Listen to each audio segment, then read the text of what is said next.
দোস্ত তাহলে চল সাদাতপুর থেকে ঘুরে আসি। ঠিক আছে দোস্ত, সাদাতপুরে আমারও একটু কাজ আছে, চল যাই।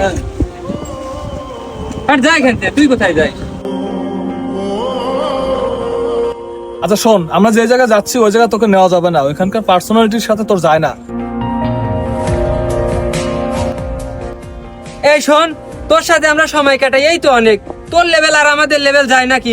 ওইদিকে যা দেখ, তোর বাপ কয়লা টাইম দিছে, আইসে আবার আমাদের সাথে যাবে, যা।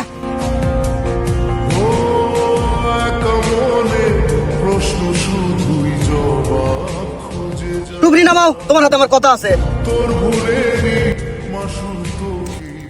কি হয়েছে রে বাপ, তুই রাগ করছিস কে? তো তুমি কেমন বাপ হইছাও, ছেলের আবদার পূরণ করে পারো না? তোমার লাগে আমি বন্ধু বান্ধবের সামনে মুখ দেখাতে পারি না। তুই মানুষ না জানোয়ার?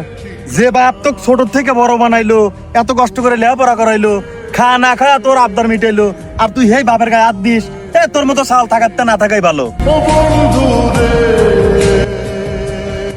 তোকে আমি হেই বটতলা থেকে ফলো করতেছি, তুই বন্ধু বান্ধবের হাতে রাগারাগি করিয়া লাস্টে এই বাপের হাতে এসে রাগারাগি করতেছিস, আর এই বাপের গায়ে হাত দিতেছিস।